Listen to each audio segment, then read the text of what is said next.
September ni som pathum sang ni som ni pathum khan Kolkata Triumph Speed 400 hi kan zulai chuaka chuan Blue Dart Courier on ship in September ni som ni zan khan Blue Dart train kan la chuaka first ride review ti tema first ride impression ang te kha siam du view mai la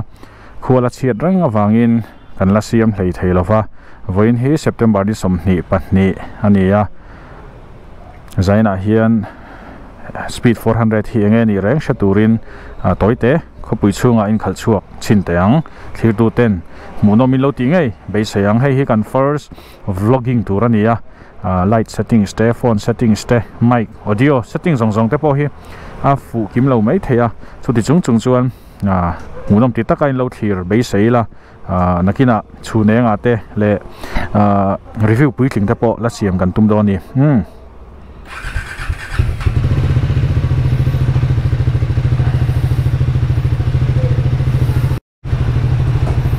ngari hi thau thang tha khop maya khai smooth khop mai smooth takani smooth tak eta thak thing lama hen tlan thlaila wall bank lama kaltum sinang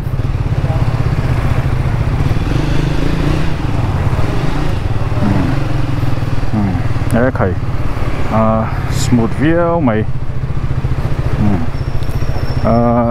he bike hi an soita ila ko khopuya khaltura siamania chuwang chona suspension te hi anon ve name view in review to hoin an soya nia in YouTube lama te review chiar tur tam takom to milo sa thim la ko hina de ulaka name ti chu ka feel hala ni manjang kan lak chu zan tang to khan anem je chu ka feel to ni tan tlan thaila wall bank lama kalsin don ni alai thi nge anang nge throttle response a Triumph ti ta kan endo ni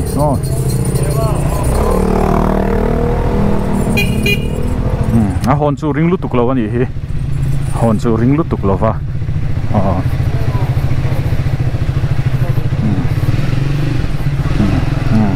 a gear ratio thakop mai tlangram mil tur chu ni a gear hi han lian over dominar te ang khan lian loi mo chu ka tia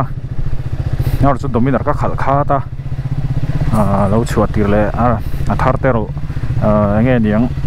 tuna BS6 te ka hang khal le zo khan ni me a dominar hi chak a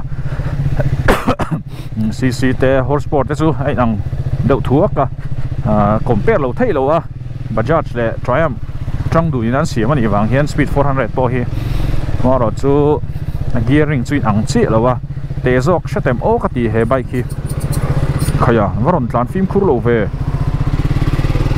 su tre pani eta lungli lama hian suk thaila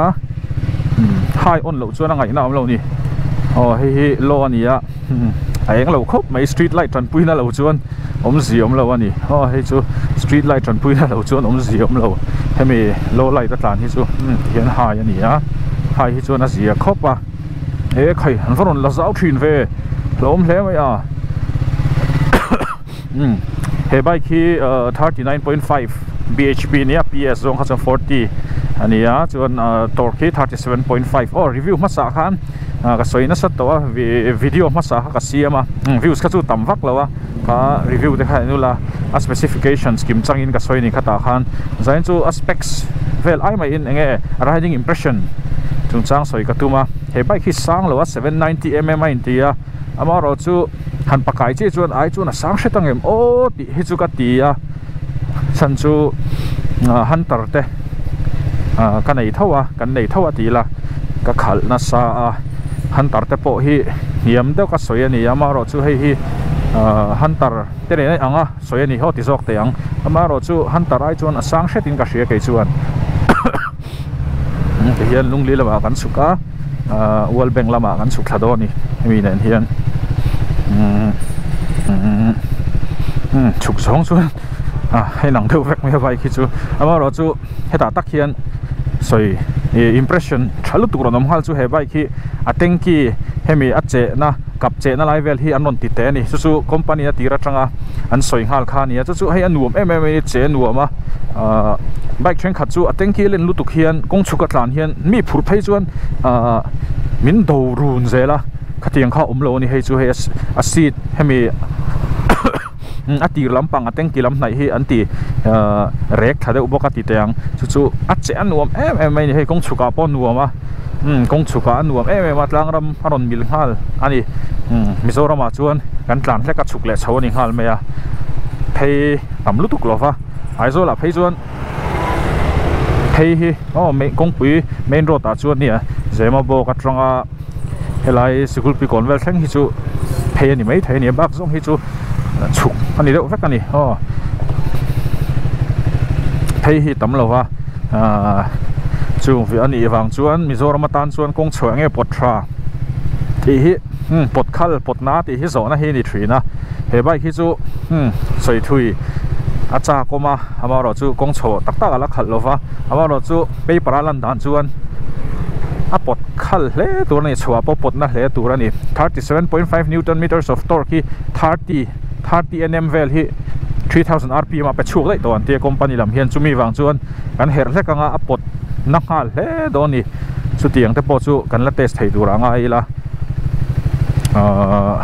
ตัวน่าชีจวนสมูทเลยบักตุสวยฟักไงนะก็เชลล์ไบค์ที่ก็เราในกวลแวนวลตัว FZ แต่ MT แต่ FZ อ่ะพอ version 1 train version 2จวน FZ True 5มีเชื่อเทียมละFZ True 5แต่ที่ MT แต่ที่ยังคัน Hunter แต่งั้นขัดเวียsmooth ซงที่จวนแล้ว smooth แบบไม่เงี้ยก็ที่มาเราจู MT กันลากชวดหลายกัน impression ก็จะทราก็ที่มา smooth แบบมาข้าเองข้าเองข้าตานี่กี่ส่วนsmooth แฮมครบไหมส่วนเหตุจังเฮียนWorld Bank ละมากันสุกดอนนี่ยังไงอันแรงชัดตูริน World Bank กันสุกดอนนี่เหตุตัวนั้น college เป็นขนมเมกะส่วนที่เฮียน World Bank ปวดขากันตุ้มดอนนี่ตัวนั้นเฮียน World Bank ลำกันแข่งขาสารที่จุดจ้าผมจานฟัวจากผมครบไม่มาเราจูไบค์ทาร์เตลันเนี่ยเราวิยมว่ากะสเปร์พาร์ทเลยตัวปอลอมสีแล้วว่าเอาวิยมมาจนกระจานฟัวโดนแล้ววันนี้ชวนในวอลเบงละมากันเพยงคงเฮไบค์ที่เรโทรลุคส์ในมานี่เซ่สปอร์ตเอ็นจีนั่นนี่จูวังชวนRoyal Enfield เต้นเองชวนเตะขินจีนี่มีเรานี่เฮบายขี้เตะขินจีนี่มีเราว่าฉันจูลุคสเตจูเลยอังเดอไม่เทฮันตาร์เตะโมเรโทรไบค์ดังเต้นเองปะทำไมเราจู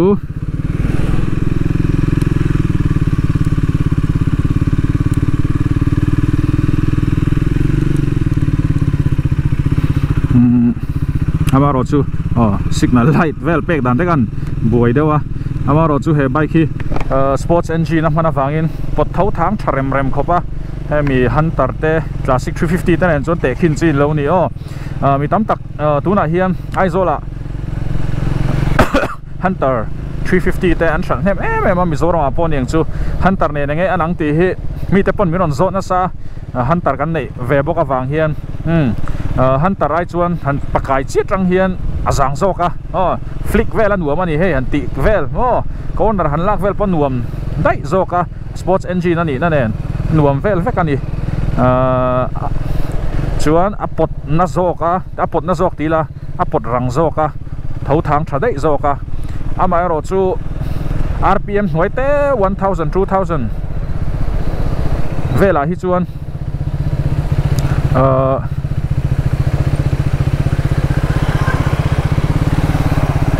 ให้เลเวลพิวทอดทีละ1,000 2,000เวลาที่ชวนฮันตาร์ชวน low end torque ชวนปดคัลโซกับโอ้ชุกเตียอามาเราชวนบัก3,000เวลาเห็นตัวชวนในอังโลลุตุกันนี่มินผีคัลทีมเรา touch control ทีมเราตามเพย์มินผีโตไม่โดนนี่ทีนฮันตาร์เนี่ยดังลำนั้นเดี๋ยวจูฮันตาร์ไอ้น่ะโซเนมได้โซกันนี่เฮบายขี้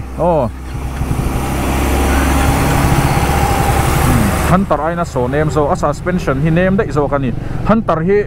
รินไอ้ตะกี้น่ะโซน่ะเวีย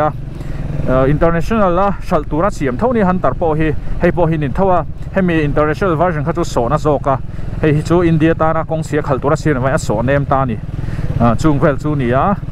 chu ti ro chon hunter hi a suspension ang khoi dang lam ka hrechi lo international version nen hian rinai takina so ana verawa he bike hi chu so tam khop mai touring na thrang em thadon chiang ergonomics upright handlebar sang thava va bo thuyangai lo watia thut pa hian ten easy de na khal hal mai theya hei engma taksana lo ani thuilo po khaila garing lo seat seat comfort dup lutu kan seat hi hunter stock le aftermarket comfort seats anti ho ai po khano ka lei thawa khating de po ka nei thawa ga thu thanga ni tin do thoka thu thawa khai po khana dup zo ka ni seat ron choma hi seat hi dup khop mai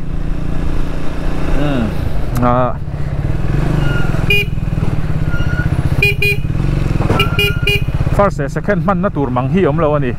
third gear po hi lian takani 150cc ka khal raya chu min nuwa hunter kan khale hunter te chu short long stroke engine ania a phi ve pui pop theilo in sherenga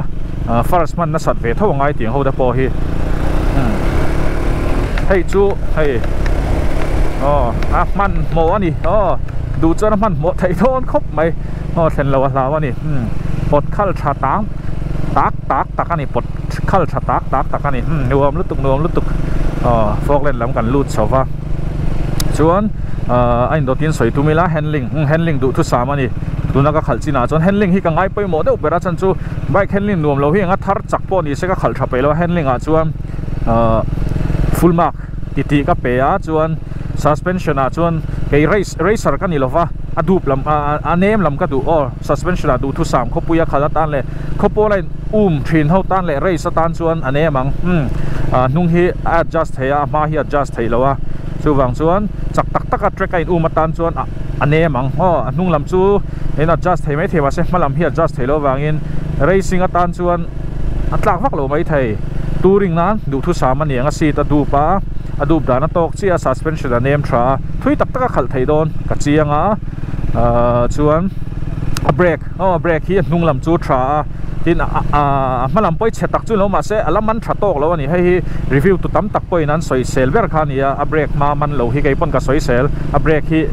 มาลำปังที่จูเฮียเฮียนรอนทราไทยชัดเซจูก็ดูinternational version คัน3 mm this อันเปีย Indian version 300เจ้าอันเปีย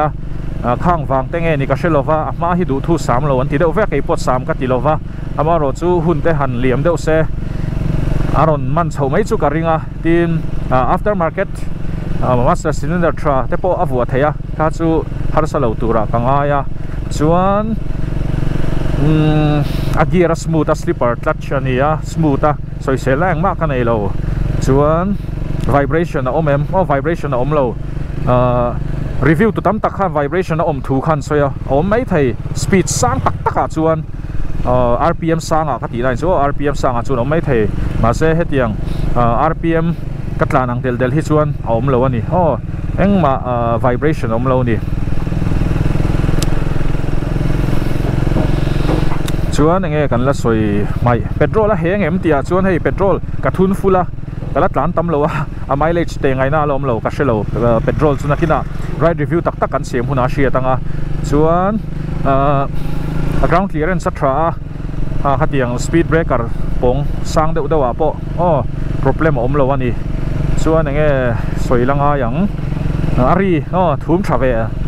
เรียกว่าDominar trend ส่วนรินอังเราว่า KTM Duke 390แต่เนี่ยไอ้โปลเทรปังเอ็มสุกัดที่อินังเจียเรามาเสไอ้ในเวทัวกันนี่ KTM Duke แต่เนี่ยพวกทุ่มเวลถ้าเรา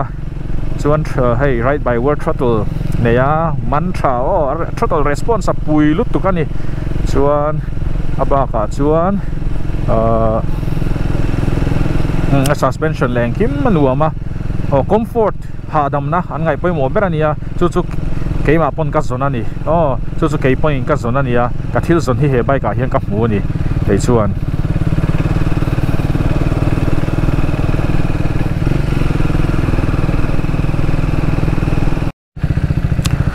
สวยเลยไงจู่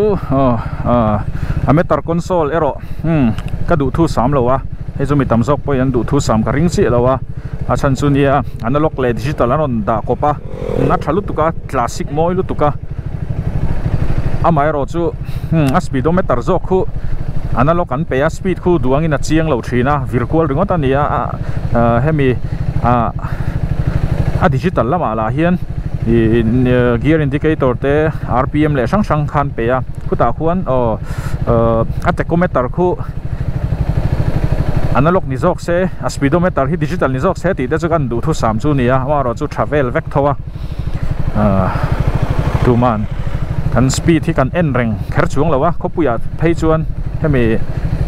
top speed lock chak chi ho chuan an en na sa deuh thina engzai ka clock le ti shet du ho chuan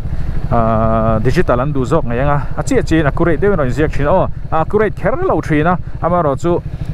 chiang deuh in mu thei na ro inject kan digital chuan kha te kha advantage ani ve a hetiang analog kai chuan mu lutuk thei lo ani chuan mi te pokan phur zeu towa phur zeu ti la hemi in bul vela kan han chet chuan sin vela hian chuan nuam an ti tlang puya ke ni te chang chhe kan nia kara naw te kan han da chin vela chu ta po chom problem om lowa thol halin kan in phur ve the ani pali kan in phur the ma pakhat kan da tengki a chuan kara fa pakhat mo kum thum mi vel chuan heta anunga an chuang le a problem om lowa family bike dong khop mai a chu lowa chuan han soi ngai nge lo bang ka thiam chi lo fa petrol hi thatheng ber thun hi chu ka recommend ta ma ro chu mizoram kan petrol hi a thatchi em ti hi chu zo na lian tak ani ama ro chu kan rin big deuh te kan nei thina petrol pump pa chunga mi te chu xp te pon yang chu lak ve te kher te chu ka du do ni chuan neutral hi ate ang renga tha first second na lu zung mai a clutch hanem thakop mai clutch hanem thakop mai speed 400 hian looks wang hian elpui chu nei nuala chan chu design anga chuan classic 350 te hunter 350 te ho hi elpui tur chu nia looks bi ka chuan classic lover kan ni lawa kai chuan classic hinal ka tilu tuk lo khal nuam chu ka tia ama ro chu hunter 350 hi kalo nei ve awangin cái chuan hunter nghe nali ti zok speed 400 ti hian decision cm har ka ti khop mai a chan chu hunter 350 hinal ka ti em Royal Enfield lover ka ni ngai mi lo ni tlang dewa soi chuan ka ngai na lo ama ro chu hunter 350 ka mu khan laugh at first sight an ting dewa ko ngal em mai ni a chan chu ka dream bike ve trin ka Triumph speed twin 1200 kha ni a kha ning hai ang ka tia a design kha a head om dan te le ama shim a khai ang ka ti em wang khan ka ot ve hle a eng tin emo nei thinglung khong in kan han nei ve a hunter kha chuan tuna speed 400 ka han nei le a looks ngora chuan a angle zir ka ti ve a hunter hi a teila nal ka tia tin a sir zonga enin anal ka tia tin a head te poi hunter hi a thing ka ti mi lo nal ka ti ni chuan speed 400 hi chu anal ka ti lutuka overall chuan nal po ka ti zok mai thema ro chu ma zong te hian a head anal a chuan a inverted fork a gold hian a ti nal boka ama ro chu teila tanga en anung lama tanga en chuan nal ka ti lutuk lo ani speed 400 hi mani ta mani se ke chuan hunter moi ka ti zoka luksa chuan en dana zirin 50-50 emo speed 400 hi 60 zok beta ila hunter 40 chu tiang khop chuan close ka da ni ke chuan engine performance chuan hunter nge speed 400 ti chuan machine in taste sang kan nei a keima chuan sports engine lo khal thang to zo kan ni wang te pon yang chu speed 400 hi chu ka du fe a tin a smooth ka ti zo ka a pot tho thang tha zo ka ama ro chu character ani zo in ka shia hunter 350 chuan engmoni character te kha nei a pot na reu phie na tin han ko vut chi kha ani nilo ma sela khala nuam em mai ni hunter hi ama ro chu kong chwa te zo lo trep wala nang chi kha nei thina zo vek tho zela in phurpon kha tiang kha RE lo khal ve thang lo tan chuan nin deuh chang chu kan nei thina refinement chuan speed 400 asang zo RE lovers te ka ti pal ama ro chu J series engine thar tuna 350 engine thar meteor ate le bullet 350 tharan man hi thalutuk Royal Enfield tan chuan ma son ro pui takani ma se refinement a chuan speed 400 te chu la el phalo a refine zo kan speed 400 hi tin speed 400 te chu liquid cool tan nia heat management a por thazok Hunter chu toite khalpuna sa air cool tan nia ke kor bul hak phei chuan om lutuk ani engine te lo lian to setin long run a po ron sa hum zel ani chuwang chuan ke chuan speed 400 thi engine leng kima chuan kada sang zo katim horsepower te point thlawa som hi vel line thlawa amara chun purpose khain ang lo ve ta ni purpose khain ang lo a speed 400 thi sports engine nia hadam dewa khal thei tur tlan chakpui thei tur ania Hunter te chu tlan chakpui tur a siam kha ni lowa chuwang chuan speed 400 engine a chung kada sang zo katin a chung khan Hunter po a che chuang lowa keima ni choice azir kha alani view don ani braking a braking chungchang hi soitai la Hunter hi a brake chu rin ai takina thra amaro chu a lever hi lian ka ti ka duai chuan ma le nung chu a thra du thu sam chu tak thelo ma se braking a chuan Hunter chu a thazok em o te chu kan ti amaro chu tlan chak nang kan mangai lo wa toite te chak vak lo tlan a han brake nang kha chuan a zia amaro chu ni chen ka soita ang khan speed 400 chu afa brake hi duai na man lo wa akida chuan laman thawanga hei te hi ka soi sel na nia a zia view tin Hunter nengan soi chu chara engine performance a chuan he bike hian a look sa chuan classic lam pol ma se a engine chu sports engine ani vain Duke 390 te Apache RR3 te nemo Apache RTR3 te mania ron chuak thar kan tiang chi te kha tiang sports bike sang hoka el dei do ni he bike hian chung tiang vela ngai tu chuan he bike hi chu thang ho race track emo tlan chak tak na el tur chuan a phak chi ka ring lowa a khal tu thiam view te lo johnson chu adang ho ka chu race concept vai kan nia Duke te Apache ho te po aniang chu he bike hi chu race concept ani lowa khopuya halam taka khal tu ra siam kha ni de umaya chu wang chuan ka tiang zonga han ngai tu kha chuan race na ngong chuan he bike hi chuan apha don lo ti chu a chiang reng ani khal tu na thim ve te la choma ro chu nei mi zora ma chong khopon right ten tia khopon right ang chi leng pui kong chim phei ti vela chuan khal tu in zir chuan he bike hi an phamang mang lawang an phamang mang lawang cc mil pui dang ho chuan chak tak ani ve tlat tin Dominar ne nge chak zo kang tia chuan he bike hi mid range a le low range a tha Dominar chu ngei vai ho dreka te po kan en to a tan chho chin bokila chawa hian dreka te kan en to a angai na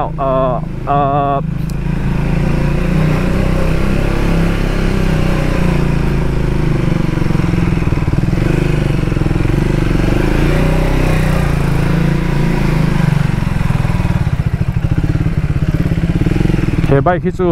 Dominar nen race ka soi le lokila a top end ta thalo ani 160 to 165 vela tang da ya Dominar ten 170 chuang an tlok theya Dominar chu to patlan san tho tin Duke 390 ten en po 0 to 100 vela chun he bike hi mid range low range a that em awangin a zia lutuk ani a zia lutuka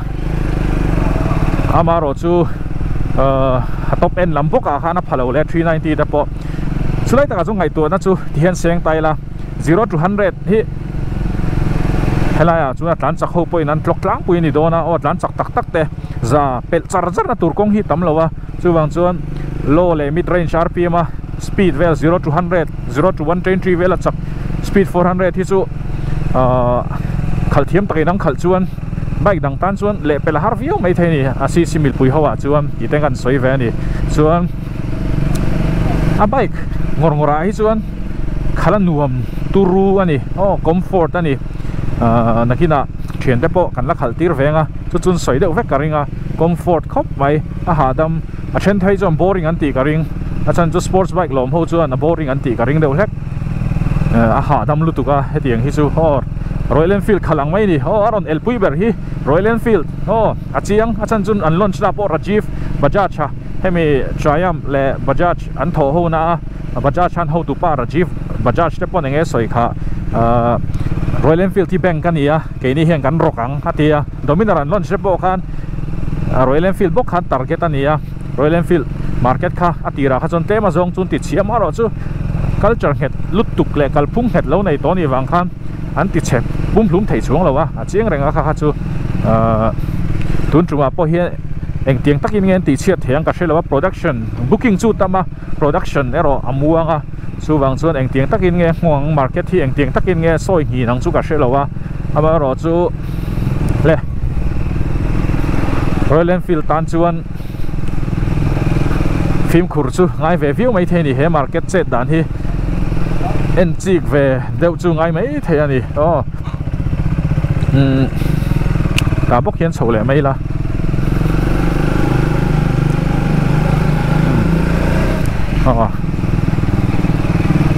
RPM sanga hantlana tur omchi lova gear te zo ka chak taka hantlana tur pol omchi lova hei chu first ride video khan ni ve deuh mai a kan vlog ve thina ni kan vlog tan ve do ni timin an share na ta na video siam mai kha kan ni a lakina aya munom zok te pokaron na siam chho tur anga ila amaro chu kain ang chi te speed ride ang khati fu don lawa khati ang chi ang chang tan chuan kan video te chu munom mi lawa ama ro chu tap chak ti te kanin ti a engmo academically te pon niang chu le thil sang burning issue te le sang te kan soi chhawanga bai khal pain chu tiang chuan ti vlog hani deuh berang chu chuan speed 400 chanchin te kan soi chhawanga leidu te nom chuan in pui dan te kan zonga chu tiang chuan he channel a video te hi kan kalpui don ni nomna thim dewa mu chen theilowa handling du thu sam suspension nem nuam lutuk khopuya chon nuam throttle response atha nuam lutuk don enjoy dewin kan khal theyang kumu palam du thu sam nuamin ti don thalain tan chaknan man thei tho nuamin ti don college kallai class 12 zo college kal tan te thar tur tan te po chungte bula dil chi ni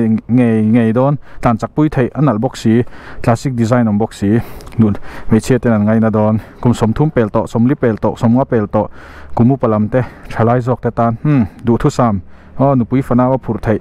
nakina khang song khasu kan la soinga chhun lampanga kho enga video te kan siam huna first ride atang chuan 10 out of 10 pedeu top mai ni du thu sam ma soi sen la kan nei lo ke ni chuan nakina video full te in lo la chang zel don nia kan channel te min lo thlir sa wain kan lo me